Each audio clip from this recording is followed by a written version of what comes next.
Today we'll meet a young group of entertainers who call themselves Shinaniganz. I first saw Shinaniganz at Up Next Volume 8, a Respect the Underground event. I was immediately intrigued by their style. They wear piercings and colored hair and exude a most vibrant energy. The Shinaniganz just dropped their first mixtape, Pause, on May 7th, and they're here to discuss their mixtape and share their story. Okay, thank you for coming. I wanted everyone to first just introduce themselves, just state your name, where you're from, and your role in Shinaniganz, whether you're a vocalist, writer, MC, all of the above, whether you produce. We'll start with you, Shakira. Shakira from Texas and City Life Baby, Phoenix, Arizona. I don't produce, but I do everything else. Solo lead, rapper, singer, producer, and co-creator Shinaniganz. Okay. And when I first spoke with you solo and reached out about an interview, you let me know that Shinaniganz actually originated from Chicago. Tell me about the move there and how did you migrate from Chicago here, and how did you end up meeting City Life Shakira?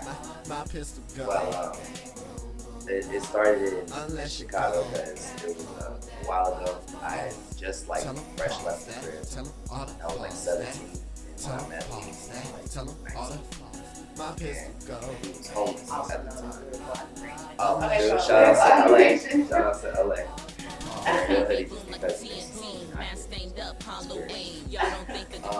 But yeah, we was actually homeless in Chicago every night. We stopped we stopped people like, yo, on the streets of Chicago, we slept on the blue line. Like, the blue line and never slept on the red line. But we always slept on the trains and with couch hopping. Like, it was really real because that's how we ate. Like, we didn't have a job, we were really out there, so we really survived off our skill.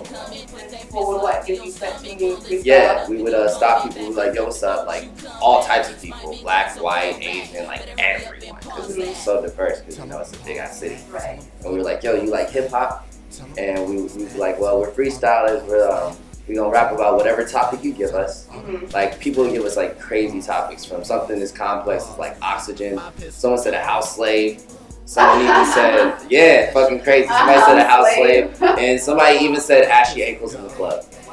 I shit you not. And we would make whole songs, even hooks. We'd even freestyle hooks on the fly and just do this shit. And that's how we ate. Like, people would tip us. We made some bread each and every night, but it was us and a friend. Actually, a member of Shinaniganz. She was technically the first girl or whatever.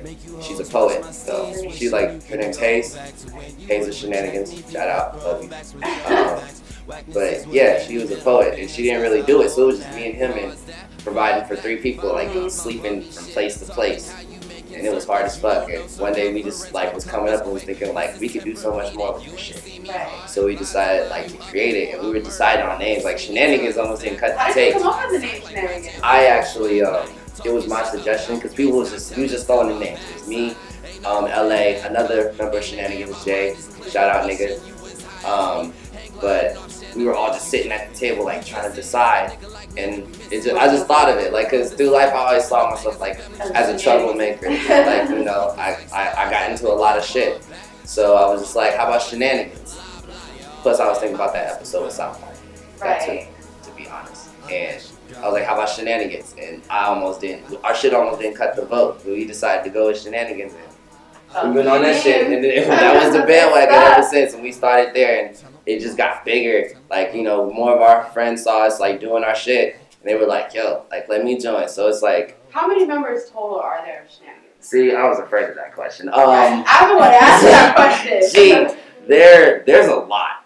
There's actually a lot. I can't even it would take a grip for me to tally out all the names and remember everybody, because we got people from fucking Chicago to Minneapolis, right, to Indianapolis, and out Arizona. here. So it's a lot, okay. So over 10? More, probably more than that, honestly. Okay, anywhere from 10 to 20? Yes, okay. I'd range it right about there. Okay. And we moved out here. I moved out here first. Cheaper cost of living. Mm-hmm. I was homeless and stuff, and my buddy was yo, you can come out and stay with me, old friend from high school, out of nowhere. It was crazy, and I just able to get up the bread, and I was living in Indiana at the time, so my big sister, my mentor, kind of Waffles. That's her nickname. Oh, I see you mentioned her. Yeah, that's my sister. Love her. But she paid for my ticket and Nice sent me out there, and I went out on a Greyhound. By the way, fuck Greyhound. Like 3 days on a fucking bus, like 3 days straight, went all the way to the border and back, like into Mexico and shit and back. Okay. Never again. Fuck Greyhound. So you came out to Arizona. Yeah, and I was just living with my homie for a grip. Like I didn't meet these guys until like later. So it was you and Lyrical Admiration that came out here. And well, at first you it was started... me, and he was in Minneapolis, and I hit up my boy, LA, and I told him like, come out here. Yeah. Cause that's my brother. He's like the. And when you got out here is when you started to like get in the studio and record. No, we was kind of like professionalism like wasn't really like not our strong suit, but we didn't have no chance. Nobody knew who we were. Right. So we didn't really do anything too much. Like we recorded at the crib. When did you start getting serious about it? Recording? We like asked around. We found a way to perform at Club Red. Okay. That was our very first venue that me and LA performed at, and we had to pay the bread, had to sell tickets. Nobody bought them, so so it was like just us. They kind of made us go at the beginning, and it just borderline from there because we and just from meeting people because we're friendly. In Chicago, it's so diverse. We're just used to like meeting people like what's up. So we networked. And you guys have the type of energy that makes people want to come up to you and be like, who are you? Like, where can I find your stuff? Yeah, and we performed at School of Rock. Like, it led to another. But the shows weren't really going good. So, honestly, if it wasn't for that night, if what happened, we met City that night at School of Rock. Tell me about that. Honestly, I didn't know who she was when I first met her because the first time I saw her walking up. And she had this fresh little chain on. I know, she's always She had the fresh little, like, mixtape chain on, and I'm all about that. So I was like, hello, you look dope tonight. She's like, thank you. I'm like, can I have your chain? And she said no. So I was like, all right. And then, while we were waiting to perform, I heard freestyling. And I was just like, and I can tell, and like distinctly, like female artists are dope to me, like ones especially that are femcs. So as soon as I heard her spitting, and I'm like, that's the female voice, them bars, who is that? I had to go see, and she was freestyling in actually my sister Cheyenne's ear, and I was just like I was amazed because I hadn't heard really many artists, let alone femcs in AZ who like have bars like that. So I was like.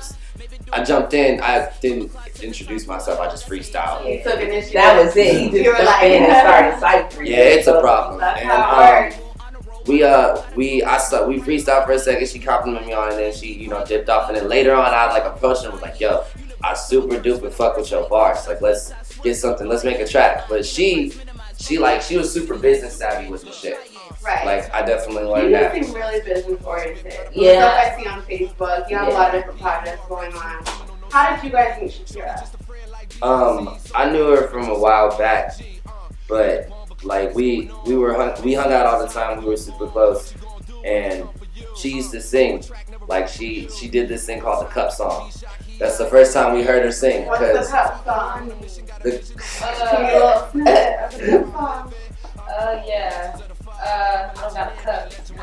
You need a cup, and like she had a cup on the table, and she would make a beat with the cup, and like sing at the same time, and she would just keep doing it. And I'd never seen that shit. So when she was doing it, I was just like, why'd you tell me you could sing?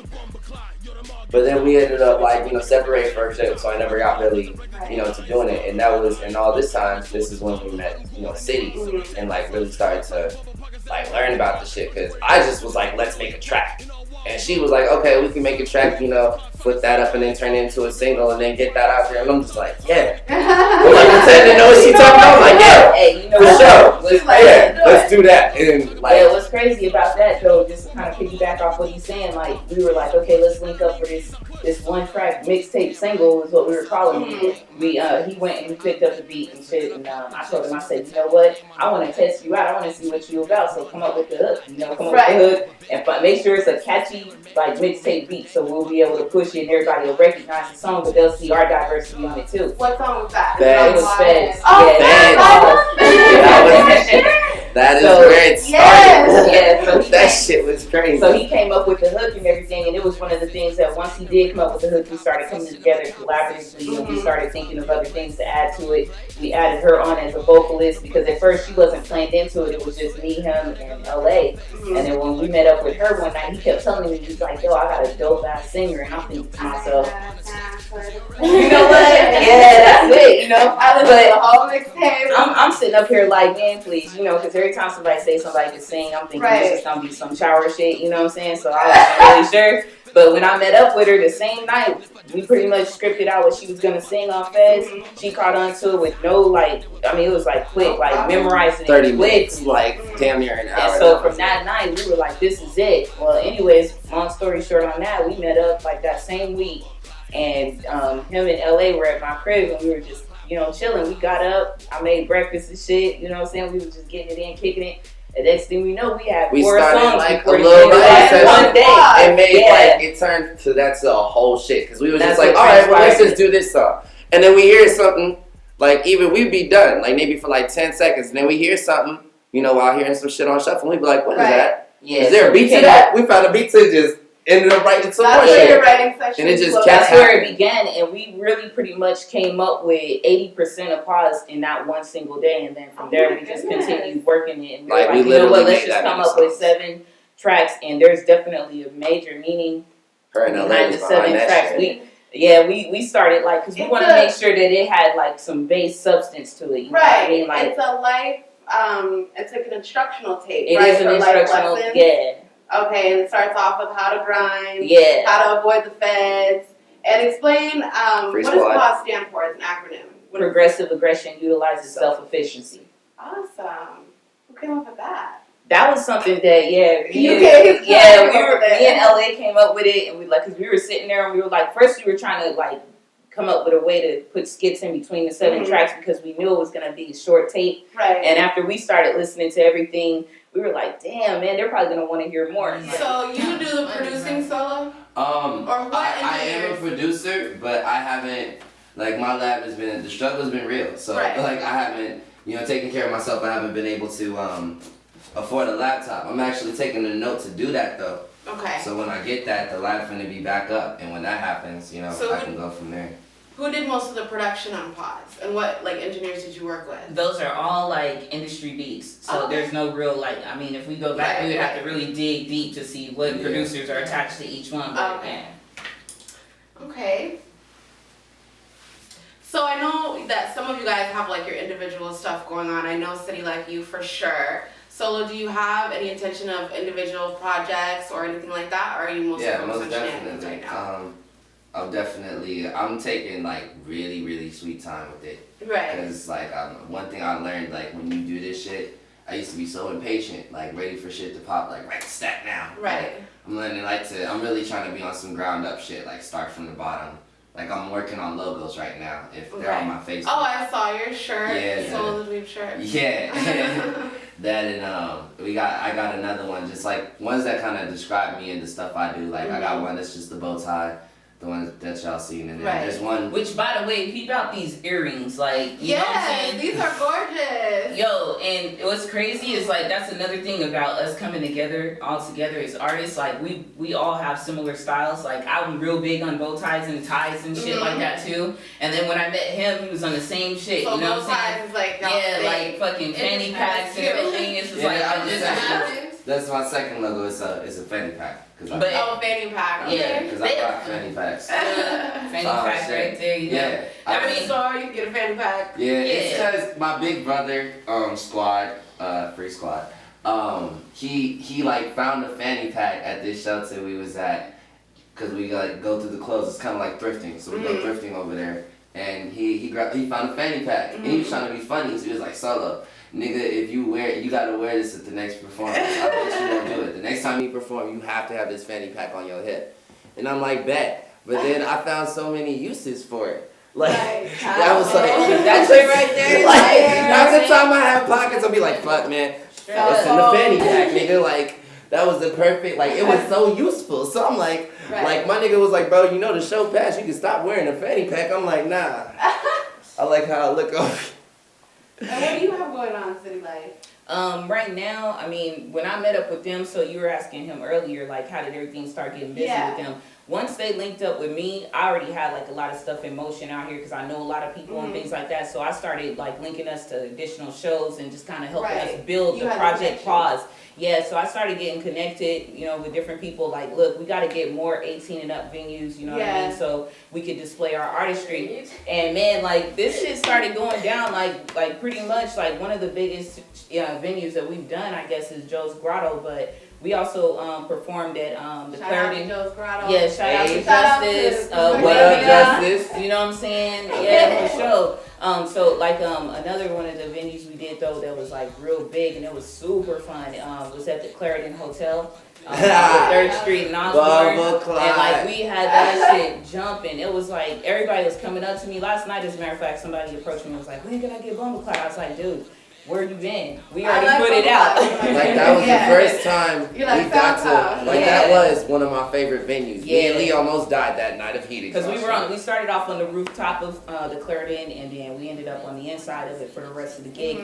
But like it's really important that people watch our pages and see what type of events we got going on because man, I assure you, like it would be something that'll have you saying, "Oh, there really is something going on in Phoenix." Let me get you know what I mean? Because most people, because most people be thinking like Phoenix is boring and shit like that, and sometimes it can be, but you really gotta use Facebook and all the other social media tools so you can understand what's really popping out here. You know what I mean? So where can we find you guys on social media? I know we can get Pause Facebook, Twitter, Instagram, we on all that. So check it out. Instagram for Shinaniganz will be coming out very soon. So I'm in the process of creating a Twitter page for us as well.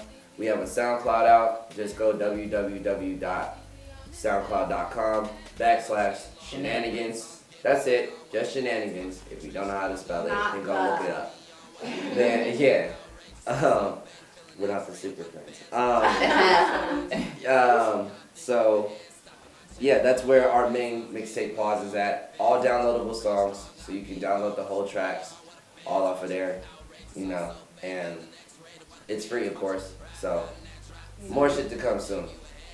Yeah, I mean, right now, I personally continue to just research additional venues for us, you know what I'm saying? Because, again, I'm connected to a lot of people out here, and I always get inboxed about, hey, can you do my show? Can you do this? Can you do that? And every time I do it, I'm very loyal and humble to my crew. She shuts it down. Man. And you know what I'm saying?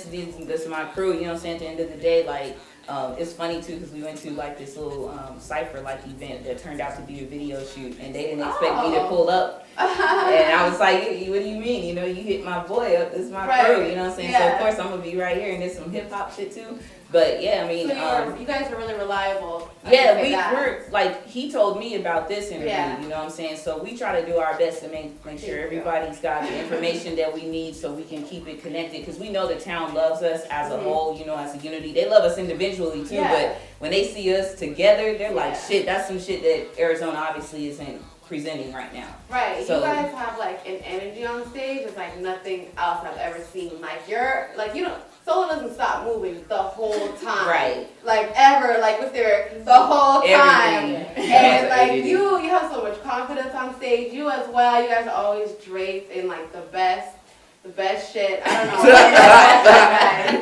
You know what? But I'm gonna tell you something. Hey, I have to open up another can of worms with that energy though. Like actually, that's not even City Life Solo or Shatira on stage during that time. Like that's actually when Lame God comes out and presents himself. Spiteful Eve comes out, you know what I'm saying?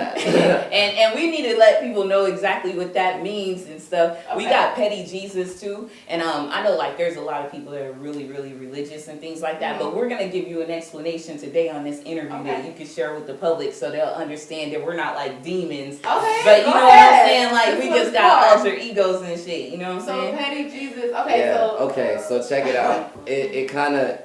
I'm kind of the cause of that.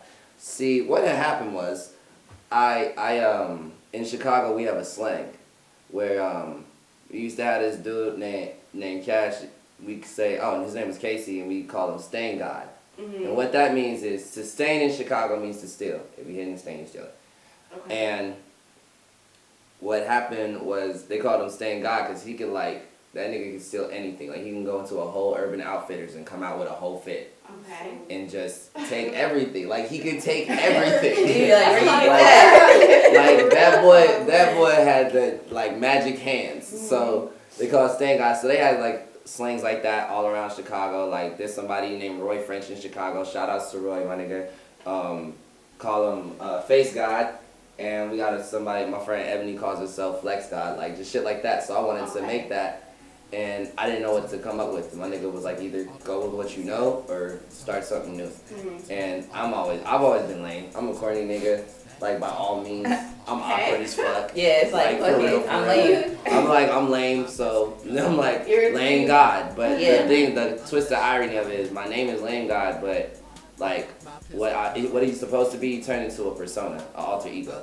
Okay. So if I always doing main industry stuff, but it's not mainly the shit I talk about. But I'm like, what if I rapped about it? So that's what originated. I got a song on my SoundCloud called Lame God. It basically is the opposite shit that the normal solo the dweeb would spit about. It's turn up shit, kind of talks about kind of the bad shit I do, borderline. And just Okay, straight so turn up different type side shit. of you. Yeah. Basically, because if you really look at it, in all reality, nobody's perfect. You know what I'm saying? At the end of the day, everybody got a good and a bad side. Right. And those alter egos that we came up with is us admitting to that bad side. We're not perfect. You know what I'm saying? When you meet me, I might sometimes flex. I might get mad. I might get pissed off. You might catch me in a bad mood. Yeah. So excuse me for being spiteful. Right.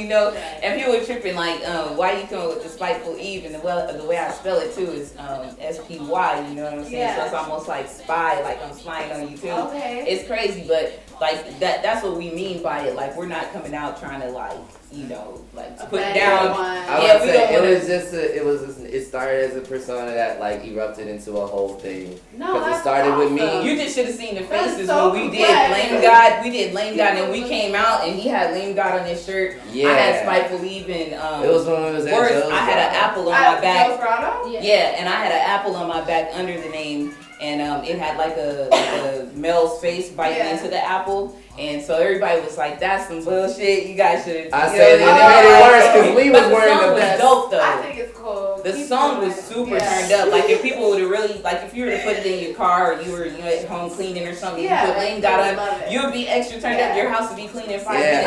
Everybody told me after that show, they was like, "Yeah, we love Lame God.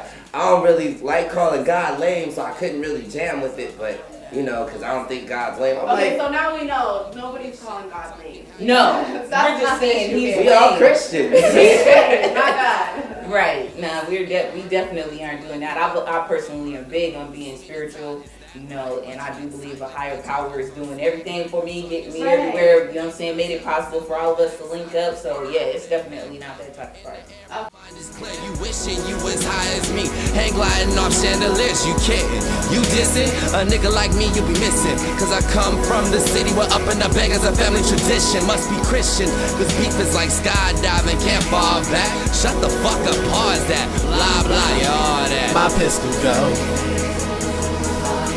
unless you go, my pistol go, unless you go. Tell them pause that, tell them all to pause that, tell them pause that, tell them all to pause. My pistol go, bang bang boom boom pop pop, unless you go. Step back, hold that.